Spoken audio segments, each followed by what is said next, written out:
పైగా ఇలాంటి కార్యక్రమాలకొస్తే ఉన్న దిష్టంతా పోతుందని అంటారు. అందుకే నా కూతుర్ని కూడా తీసుకొచ్చాను. త్వరలో దాని పెళ్లి జరగాలని కోరుకుంటున్నాను. అందుకే ఇలాంటి కీడు కార్యక్రమానికి తీసుకొచ్చాను. అనగా ఇది కీడు కార్యక్రమం కాదు. తన కూతుర్ని ఒక వ్యక్తిత్వంతో పెంచి అనుకోకుండా వెళ్ళిపోయింది. తన ఆత్మకి శాంతి చేకూరేలా ఆబ్దికం చేయడం మన బాధ్యత.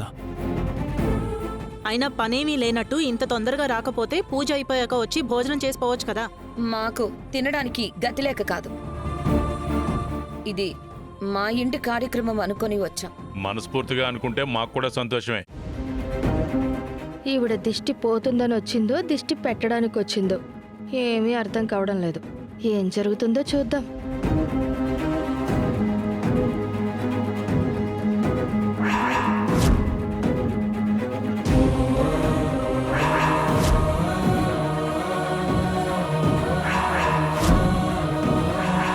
ఇప్పుడు బుద్ధిగా ఉన్నావు, కానీ కాసేపట్లో ఇదే చోట కూలిపోతా. నీ నవ్వు అలాగే ఉంటుంది, కానీ మీ ఇంట్లో వాళ్ళ మొహాల్లో మాత్రం ఏడుపు ఉంటుంది.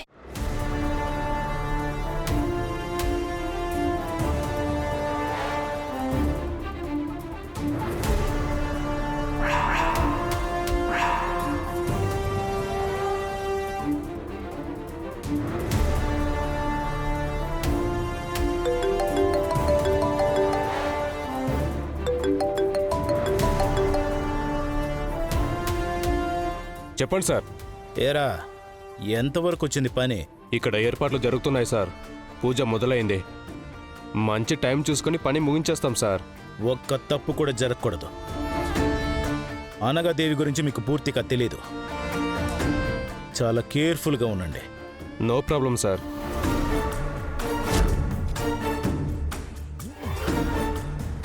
వాసుదేవ్తోనే మాట్లాడుతున్నారనుకుంటా. ఆద్యను ఎలా చంపాలో ప్లాన్ చెప్తున్నట్టున్నాడు. రాయ్, మన టార్గెట్ ఆద్య కాదురా, అనగాదేవి.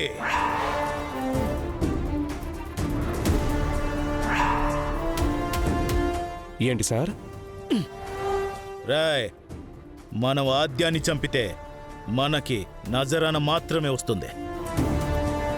అదే అనగాదేవి చచ్చిపోతే దాని ఖజానా అంతా మన సొంతం అవుతుంది. Okay sir.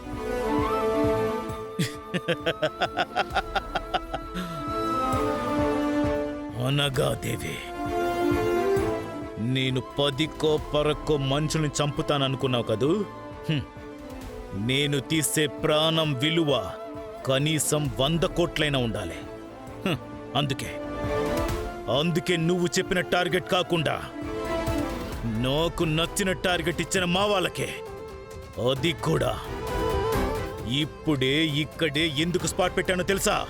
అక్కడ నువ్వు చచ్చిపోతే మీ ఇద్దరికి ఉన్న గొడవల్లో రఘురామే నిన్ను చంపాడన్న న్యూస్ బయటికి స్ప్రెడ్ అయ్యి నా చేతికి మట్టి అంటకుండా పని పూర్తవుతుంది. రఘురామ్ అరెస్ట్ అవుతాడు, నేను సేఫ్గా బయట పడిపోతాను.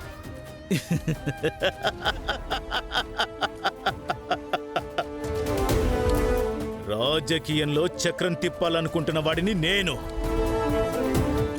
నాకు నువ్వు పని చెప్తావా?